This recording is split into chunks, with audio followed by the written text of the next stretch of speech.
Let the church say amen. Amen. So it's exciting to be, as I said earlier, be a part of what God is doing, right?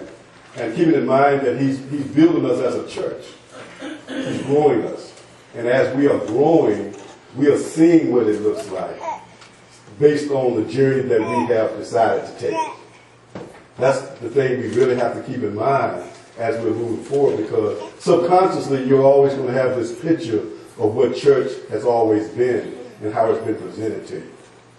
And that will cause us a lot of problems sometimes as we start to move forward in the freedom that God has given us, trusting God as we move away from that mighty power that we try to apply to make things happen.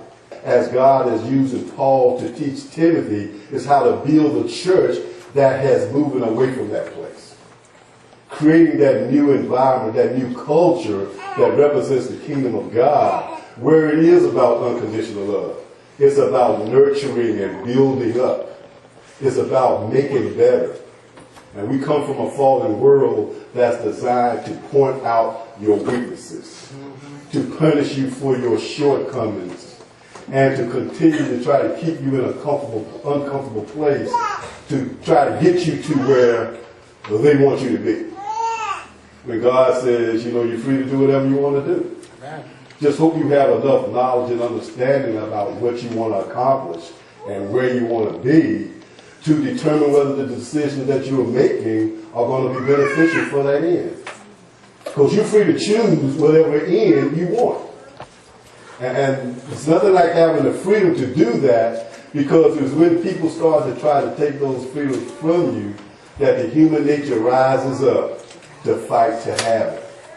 And a lot of times the desire to have it doesn't even measure up to the intensity of the fight that you will put up to get it. And once you get it, it's like, it really wasn't all that, but I just didn't want nobody telling me what I could or could not do. And that's the thing that what we want to talk about today is, as we're going through our growth process, not only as a church, but as individuals, we want to learn how to honor each other through the process. Because one of the things we want to talk about today is honoring the members, honoring one another. Even when you have to go to disciplining, rebuking, reproving, you want to do it in an honorable way. You want to do it in a way that shows respect to those that you're dealing with. But also do it in unconditional love, where whoever you're dealing with is recognized that they'll recognize that what you're doing is you're trying to do what's best for them. And that's the place we have to get, because that's who God has called us to be. That's why He's given us these examples of how to do it, because they work. But they look so odd and ineffective when you try to view it and understand it from a fallen mindset. We're going to be coming from 1 Timothy chapter 5, verses 1 through 16. It says, "Do not sharply rebuke an older man, but rather appeal to him as a father, to the younger men as brothers, the older women as mothers, and the younger women as sisters in all purity." And what he's talking about right here, as you have to go through life, there are going to be times you're going to have to rebuke people. You're going to have to reprove people. You're going to have to correct them. That's inevitable. But he says that we should do it in a way that we come alongside the individual and walk with them through the process in love, understanding. Because we understand that regardless of what kind of issue you have, we understand that it's because of the fallen nature, and it represents the places in your mind that the real you has no control over. So we don't try to hold you responsible for it or accountable for it. We come alongside to help show you the way out. That's what he's talking about in the introduction here. That's what he wants us to do. And in verse 3 he says, "Honor widows who are widows indeed. But if any widow has children or grandchildren, they must first learn to practice piety in regard to their own family and to make some return to their parents. For this is acceptable in the sight of God. Now, she who is a widow indeed and who has been left alone has fixed her hope on God and continues in entreaties and prayers night and day. But she who gives herself to wanton pleasure is dead, even while she lives. Prescribe these things as well, so that they may be above reproach. But if anyone does not provide for his own, and especially for those of his household, he has denied the faith and is worse than an unbeliever. A widow is to be put on the list only if she is not less than 60 years old, having been the wife of one man, having a reputation for good works, and if she has brought up children, if she has shown hospitality to strangers, if she has washed the saints' feet, if she has assisted those in distress, and if she has devoted herself to every good work. But refuse to put younger widows on the list, for when they feel sensual desires in disregard of Christ, they want to get married, thus incurring condemnation because they have set aside their previous pledge. At the same time, they also learn to be idle as they go around from house to house, and not merely idle, but also gossips and busybodies, talking about things not proper to mention. Therefore, I want younger widows to get married, bear children, keep house, and give the enemy no occasion for reproach. For some have already turned aside to follow Satan. If any woman who is a believer has dependent widows, she must assist them, and the church must not be burdened, so that it may assist those who are widows indeed. Let the church say amen. Amen. The objective, what we want to do today is, as we go through the lesson, we want to learn how to create an environment conducive to spiritual growth and development. Create an environment that is conducive to spiritual growth and development. That's our objective. Because it's very important that we create an environment where every single member in it can grow spiritually, but also it can be done in such a way that's receptive. Done in such a way that it gives no power to the human nature to fight against. The goal, why do we want to create this environment? We want to strengthen fellow believers. In our walk, in our mission as a church, is to strengthen one another, to build each other up, never to tear each other down. Allow the freedom that God has given us without fear of people, quote unquote, getting off the chain. Because one thing about serving the Lord, you can get off the chain, but if you're really the Lord, He knows how to bring you back in. Strengthen fellow believers. That's the goal. That should be the goal of you in your life, in your walk. You should be about strengthening those that are in your circles of influence. Helping them have a better life. A better life is not giving them what they want. It's teaching them how to live a life, a quality of life that pleases God. Because only when a man's ways are pleasing to the Lord, that his enemies are at peace with him, and all the things that they want in life is now their position to be given to them as they move about, putting their hands to the things that they need, that they want to put their hands to carry out the life they want to live. That's the goal. The strategies that we need to use in this process is, number one, to nurture. You need to learn how to nurture, an attitude of nurturing, dressing, building up.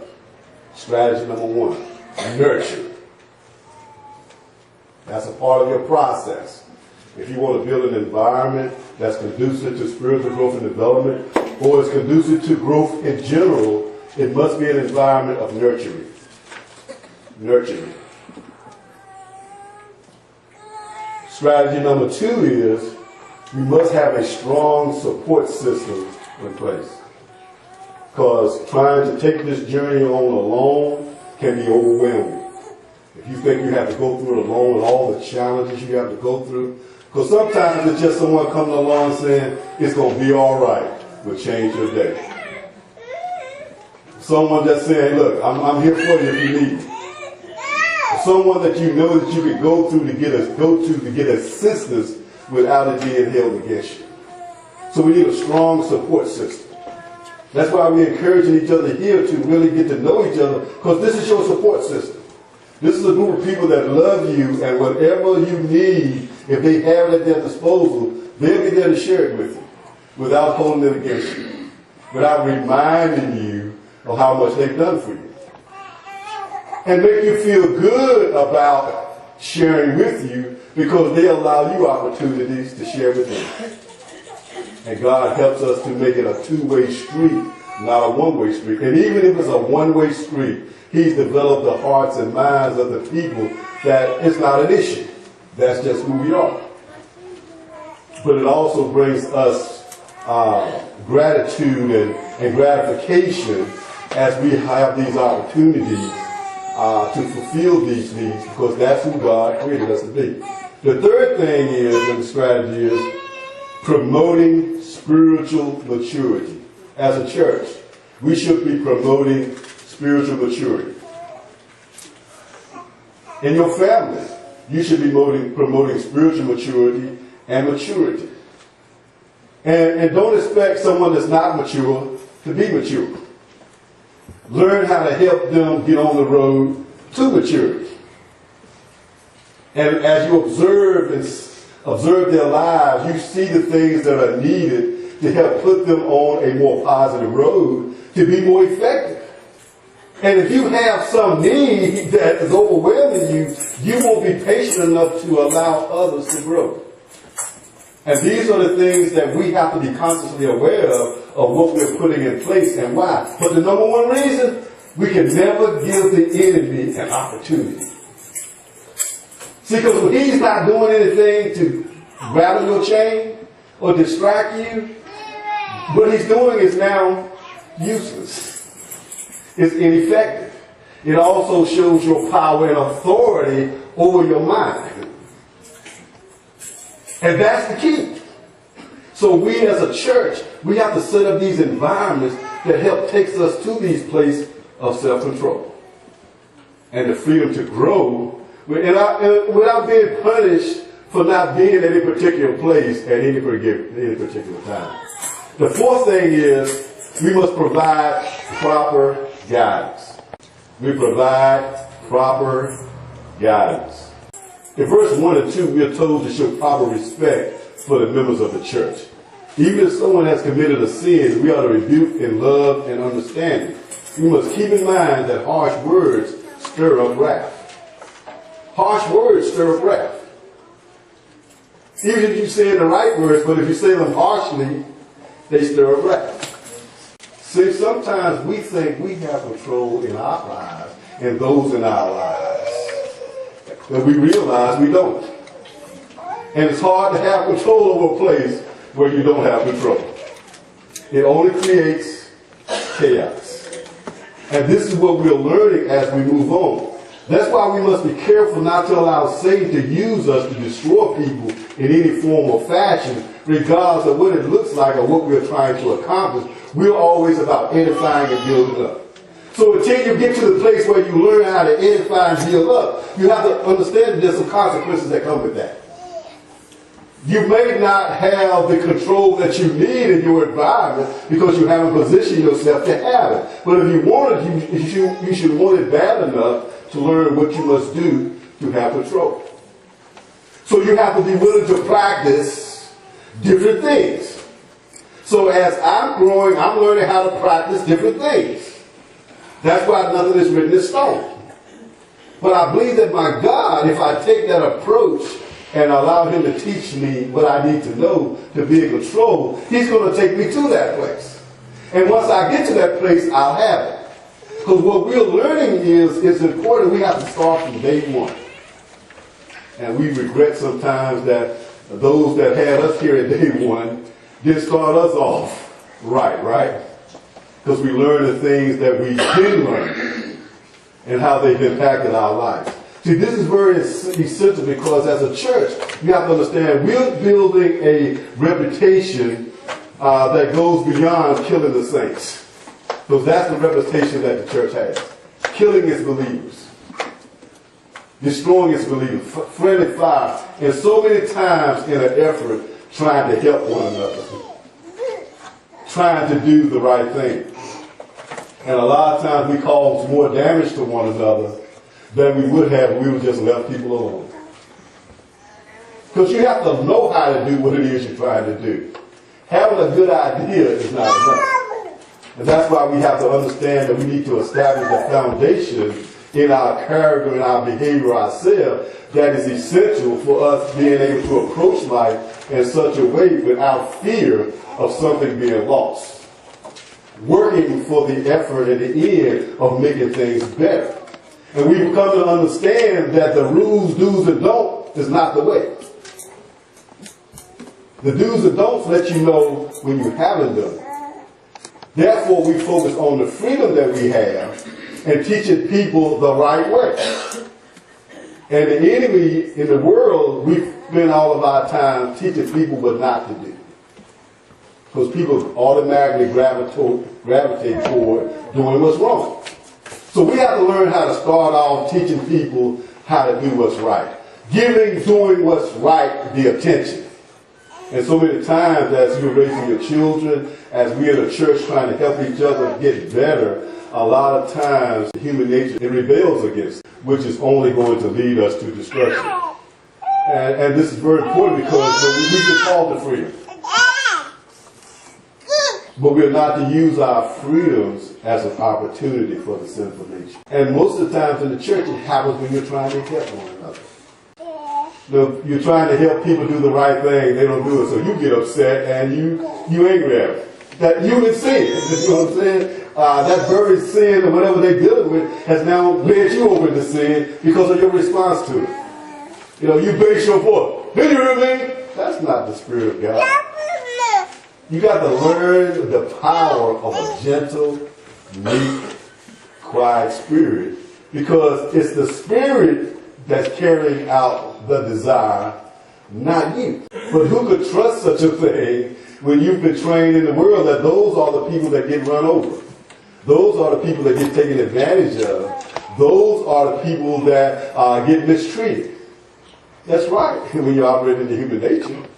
When you're living in a cruel world that requires force, that requires pain and suffering to get things done, yes, you do lose in that world. But we're no longer in that world. We're in a world that's about love, the unconditional love of God. The patience and building each other up. And a soft, gentle, meek spirit, which is where God has his greatest power in, because it shows your humility that you're not trying to make it happen yourself. And that's our problem. We believe we have to make things happen because of the fallen nature. And it's this concept that brings us to our first strategy. You must nurture sinning believers gently. You must nurture sinning believers gently. We're trying a gentle, nurturing approach with one another. At least at the end, no one has anything to be mad at you about, right? You haven't given the enemy a place. We recognize that part of the journey of transformation, there will be sin. Hey, you think you love God enough to not want to do that stuff, but you have to have power to overcome it. You have to have power and authority. Because those spirits that you're coming against, you are no match for if you have not been practicing righteousness. It is just like anything else. If you're in elementary school, if you're taking general math, that's your course, they're not going to give you algebra until you have the foundation that has prepared you to take algebra, right? Well, it's the same thing with God. He's not going to allow you to have a test that he hasn't prepared you to pass. This is why we can have confidence to know that whatever I find myself dealing with today, the Lord has prepared me to pass this test, to pass this challenge, because he will not put any more on me than I can bear. Now, if you have not been following the test and being disobedient, oh yes, you've done his part, but you haven't done your part, just like in school, right? The teacher does their part. Now, you have to make sure you're doing your part to study and to practice. Because if you don't, you're going to fail. Look at Galatians 6:1. And also you put down Romans 15:4 through 6. For strategy number 1. You must nurture sinning believers gently. Dear brothers and sisters, if another believer is overcome by some sin, you who are godly should gently and humbly help that person back onto the right path. And be careful not to fall into the same temptation yourself. You understand what he's saying? So when you see sin in your midst, you're not supposed to get on your high and mighty righteous horse and say, I don't understand why they're doing that. They know that's wrong. You're supposed to gently come alongside them and help nurture them back onto the right path. Because we must remember that we are establishing the kingdom culture. We're establishing a new culture that looks totally different from where you come from.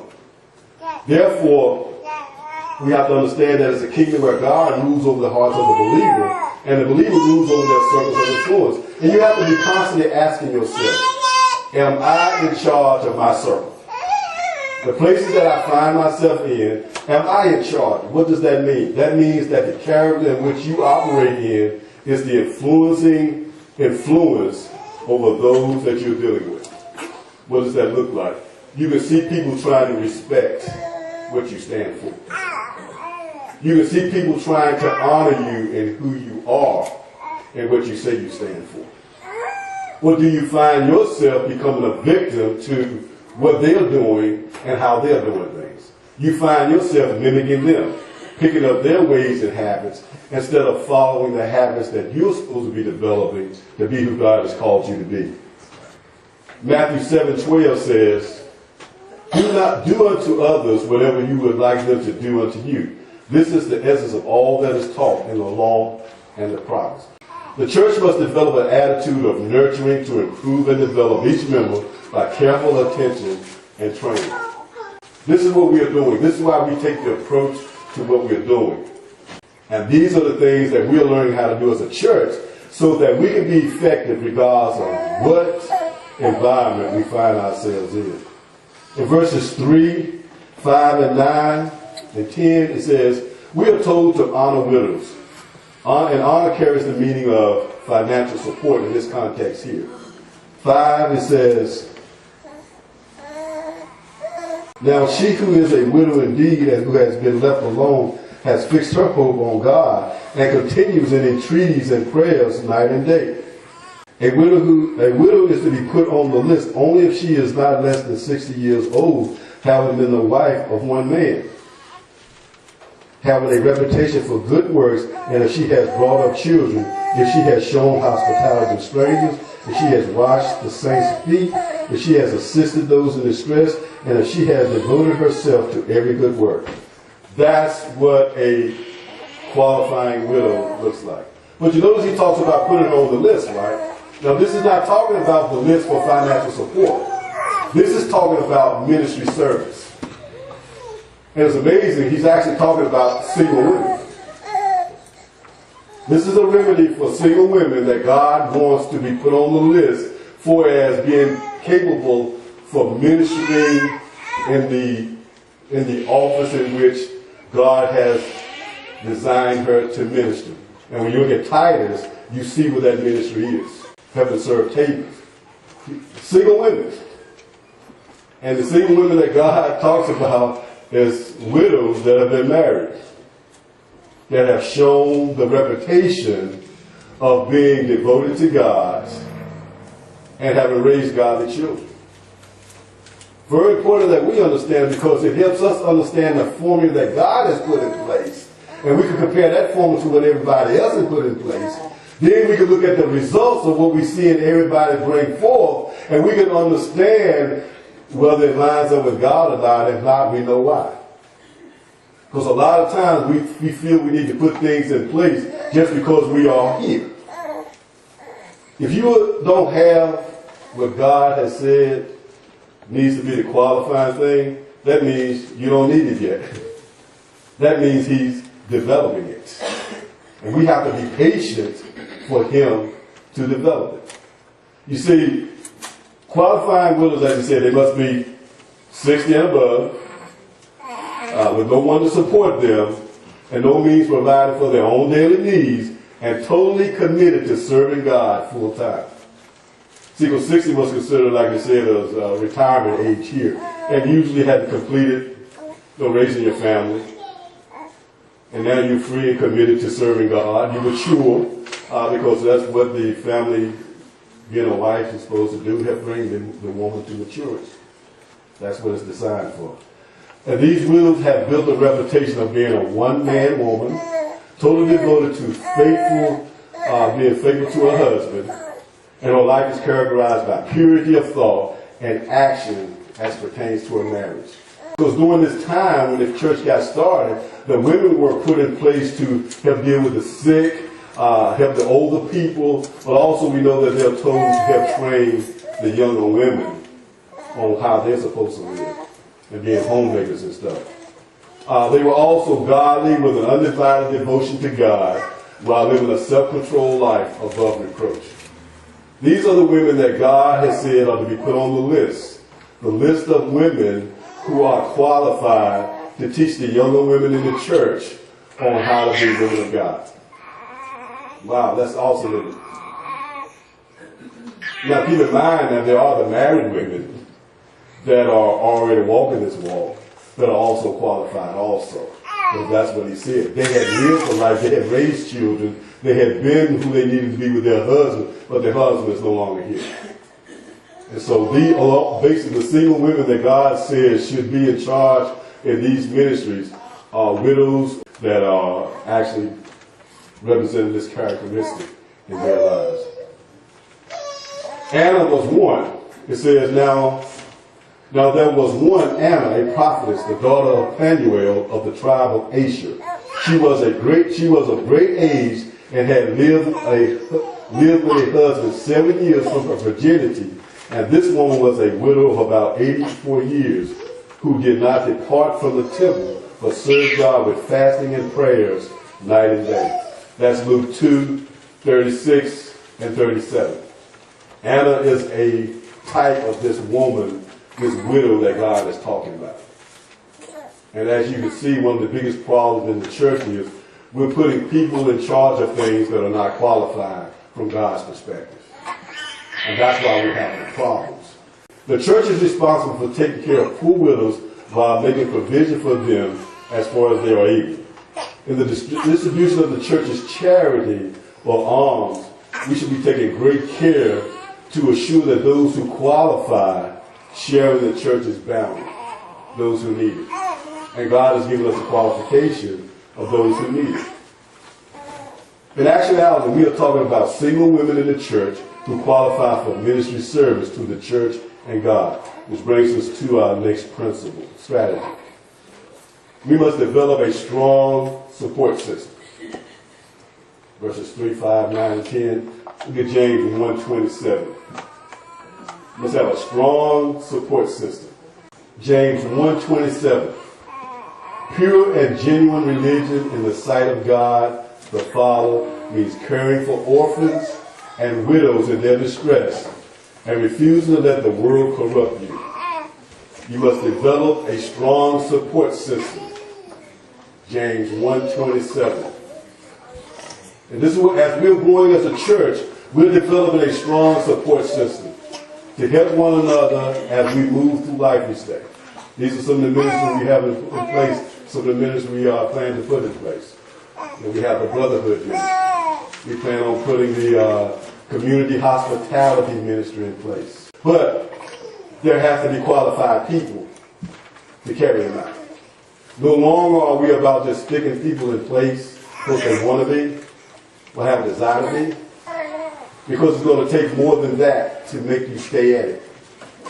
It's going to take more than that to put you in a position to make the sacrifices that you need to be the best at it.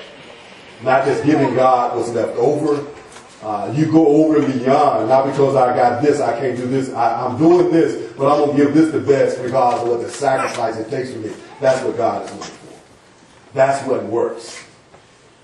And until we move into a place where we're willing to make those sacrifices, we'll at best be mediocre at the things that we do, without the changing power that's needed to really make a real difference. Where we stop being babysitters and feel-good agents and become that thing that the world needs to lead them out into a better quality of life. It is the qualifying widows who, while married, were reverent in their behavior, who encouraged and taught the young women in the church to love their husbands and their children. They taught them to be sensible, pure workers at home, kind and subject to their own husband, so that the word of God would not be dishonored. In verse 6, 8, 11, 12, and 13, 6 through 8, 11, 12, and 13 in our lesson, we're told that younger widows will eventually become weary of their responsibilities in the church. I've seen that. And of living a righteous lifestyle. Eventually they want to get married with no regard to the vow they made to Christ and the church, bringing condemnation upon themselves because they broke their vow of devotion to God. When we say we're going to do something for God or for the church or anyone, God calls that a vow. And he holds that very seriously.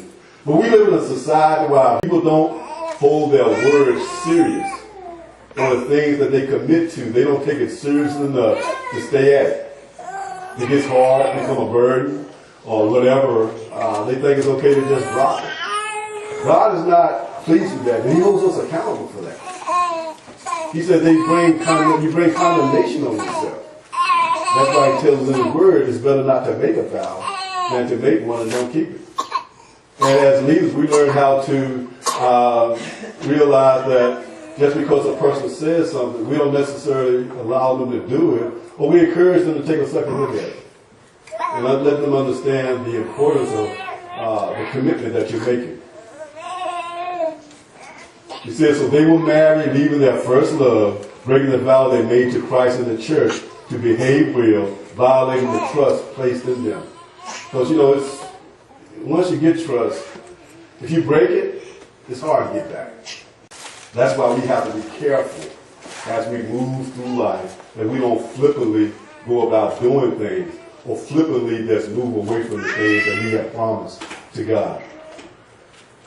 This is a widow who glorifies herself and lives sensually and is dead spiritually, which leads to only further godliness, because once you start the journey, you move out further from God. You become tattlers and become busybodies, making mischief among the church, among your circles of influence.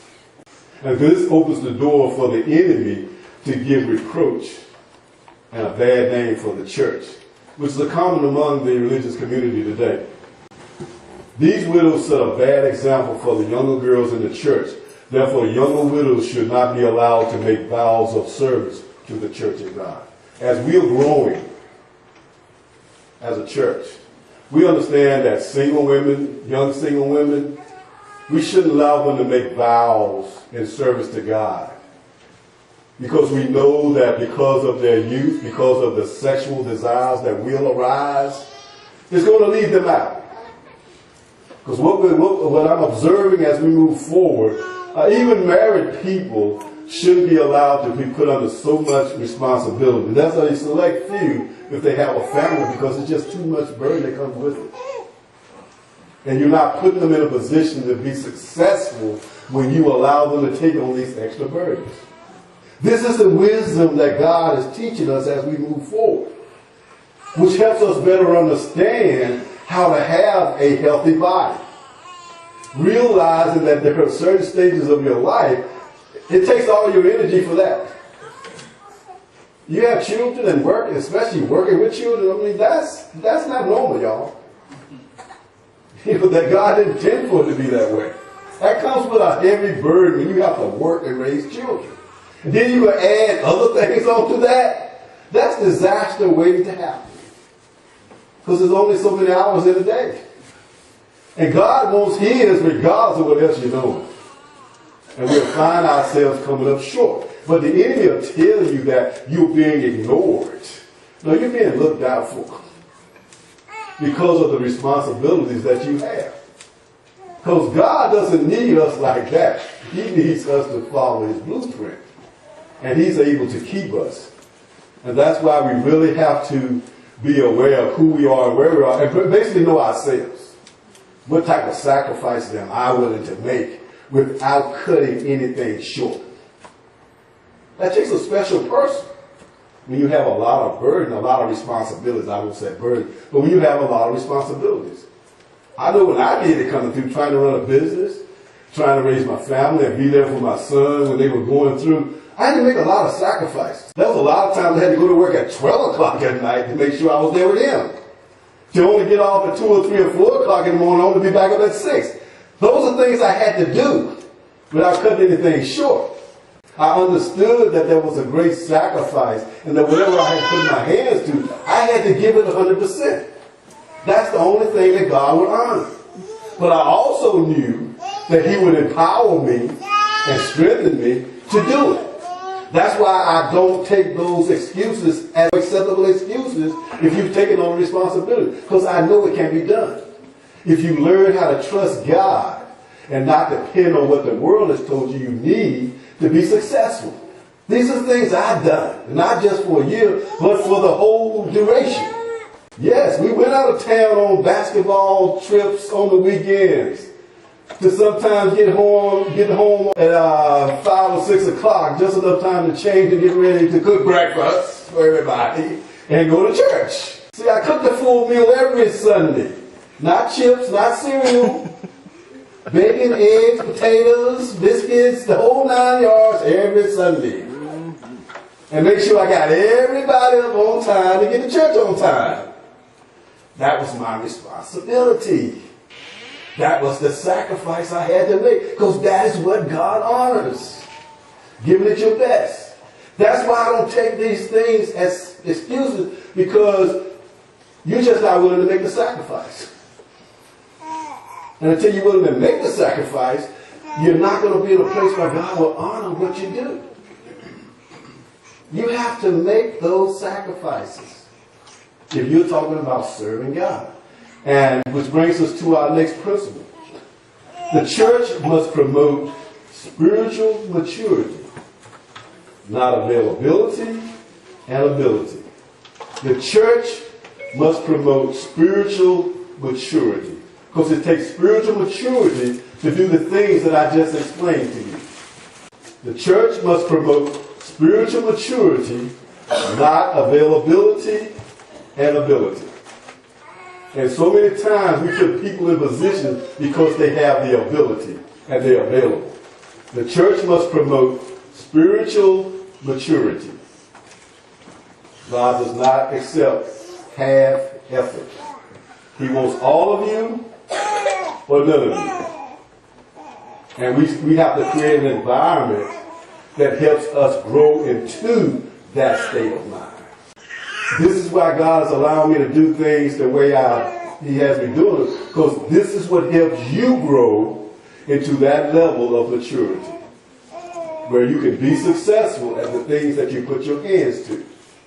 Realizing that there's going to have to be a generation of elders that have walked this walk, that can help the next generation be to the fullest extent of who we are and what we stand for.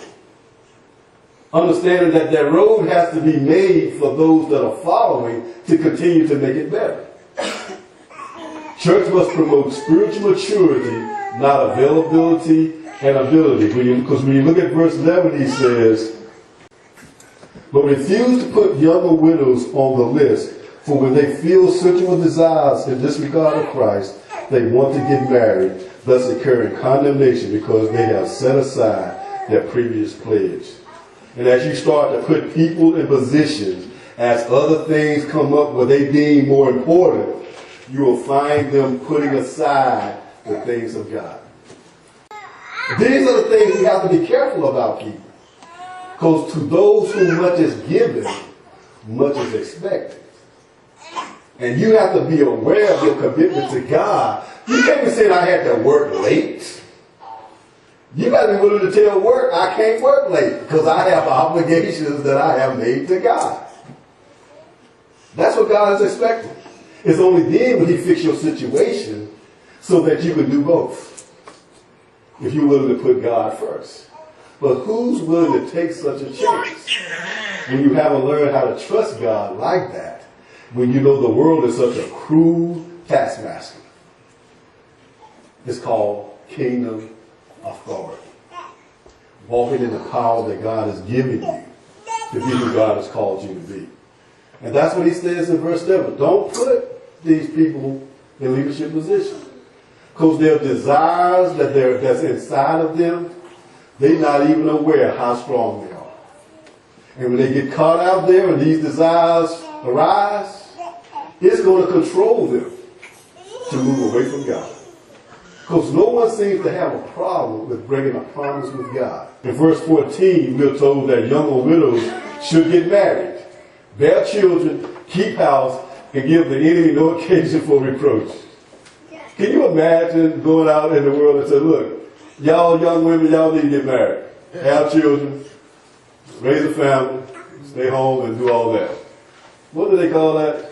Chauvinistic. But that's God's formula. He said, look, what does he say? Younger widows should get married, bear children, keep house. That's our instruction to you young people. But this is the thing. Are you as a couple living such a life that your young women can't wait to get married? Well, they said, not in a lifetime will I go through what I see y'all go through. Why? This is why we're having this conversation. We have to learn how to nurture and raise in such a way that those in our world want to mimic us and want to be a part of what we have. And it's not going to happen when you're trying to accomplish it through might in your own power. It is learning how to nurture and build up in the authority of Christ and allow God to move on people's heart, but also to paint that picture that is attractive, that make those in your world to want to be a part of it. You know, whether we understand it or not, home is the domain where the woman fulfills herself in God's design. Getting married. Getting married is the training ground for godly women. That's where you develop it. In the marriage. Because mothers have a unique bond and intimacy with their children and spend far more time with them than do the fathers. They have far greater influence in their lives and thus a unique responsibility and opportunity for raising godly children. Because woman was given this stigma of leading humanity into sin. It is through raising godly children that you move away from that stigma by raising godly children. That is God's design for woman, being a helpmeet to the husband, managing and administering the household administration, and raising godly children. That's where you're going to find your greatest fulfillment in life, your greatest gratification, and you're going to be your most successful in life. But who can believe such a thing when the world has painted such a picture of the woman that stays home to manage the children, to manage the family? Because the reason that you have to understand is the family is the pipeline of God's blessing, but it's also the blueprint for your community. The family is the blueprint for your community. If you mess up the family, some of you young people, look at yourself right now. Just think about yourself for a minute. If you took that attitude that you have right now, that mindset, and just went out there and flooded the world with it, what type of world would we have? Some of you might say, I don't know, because you ain't got there yet, right? I ask you this, what kind of world do you have at home because of you?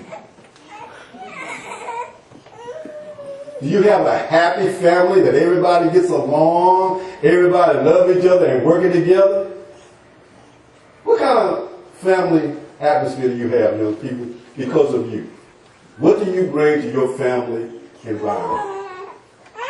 That's what you're going to take to the world if you don't change. Is it good? Is it making your family a better place or a war zone? It's a good place. Awesome. Wow.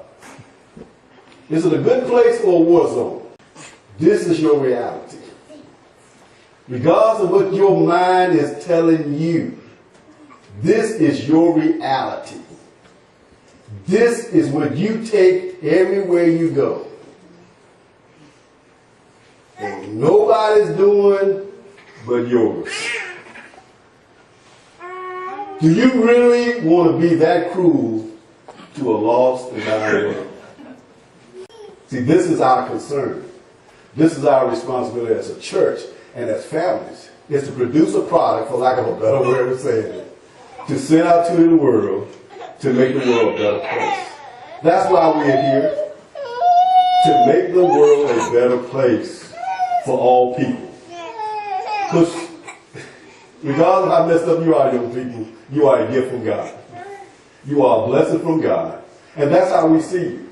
But we also realize that it comes with great responsibility, because we are responsible for molding you and shaping you and preparing you to go out into the world, conquer and subdue it, and make it a better place.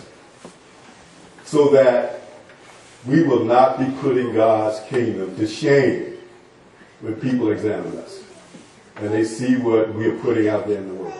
That's why we're here. That's why we do what we do. So these older women must train the younger women to love their husbands and their children, to live wisely and be pure, to work in their homes, to do good, and to be submissive to their husband. Then they will not bring shame on the word of God. That's what we're supposed to be teaching our young women at home. But you first have to know how to do it yourself before you can teach them, because it goes beyond just giving them the words. They have to see it in action. They have to know what it looks like. They have to have the ambiance that it produces in the home. And so many times we are barking out instructions, but we are not living what we say. Never would you put someone in a position just because they know the information. You have to see, do they represent that character? Because you can be telling people to be submissive, and if you're not submissive yourself, it's that unsubmissive spirit that's running what you do, regardless of how much instructions you're given. This is what people miss. They think because they have the information that qualifies them. No, information doesn't do anything for you but give you information. It is the power of the Holy Spirit that brings about the change in what you're doing, and you have to be operating under His control for His control to be bringing about change in what you're doing. And that's what it is we're doing. That's what we're learning how to do. That's why we stopped doing a lot of things we were doing. It was the wrong spirit in charge. Not the commitment that was needed to make it, to show that it was being carried out by God, starting from scratch. But these are the things we learn as we move along. Having information, saying you love God, saying you want to serve God, is irrelevant if you're not doing it. 1 Timothy 2:15. But women will be preserved through the bearing of children if they continue in faith and love and sanctity with self-restraint. Understand that marriage is the ultimate training ground for women and must be strongly promoted by the church. Marriage is the ultimate training ground for women and must be promoted by the church. Because we are talking about setting a foundation to make the world a better place. God created woman to be a helpmeet to man. And understanding that a lot of the reason that people are not married is because of the fall, not God's original plan. The reason that most women are not married or don't get married is because of the fall, not God's best plan. That's why we have to look at ourselves. And there are those that make vows of chastity to serve God, but that's a gift from God. That means you don't burn sensually. You have no desire for those things. Because that's who God created us to be. And I hope this finds you thinking about what we are about and what we are doing as we're moving forward. As we get ready to go into the new year, as we come down, finish it strong. What is the message that I'm supposed to be presenting to my family? What is the message I'm supposed to be presenting to the world? What is the picture that I'm supposed to be painting through my own lifestyle? We have to develop an environment that's conducive to developing that product. And we have it in the making. It's here. It's in the making. But as we are patiently following God through the process, we're seeing what that really looks like in God preparing and building what is needed to create this community and this world as you are the tip of the arrow. You are the pioneers as far as I'm concerned, based on what I see out there. For this stage of the church's growth and development, the word of righteousness, living a self-controlled life through the power of the Holy Spirit, characterized by a righteous lifestyle, enjoying the abundant life. That's what we are doing here. That's our objective, to be who God has called us to be. So the world will know the benefit of serving God in righteousness. Know that His word is true, and everything that He said is promised happens literally. And it's the only way to get there, through practicing the word of righteousness. Today's a good day to give your life to the Lord. Good day to get things right with the Lord. A good day to make a determination. You know what? I'm going to move to a higher level in my service to God. I'm going to make the sacrifices that need to be made without cutting anything short that I'm responsible for. We're going to hear some music, let you think about that for a minute. We'll come back and see what decisions you have made.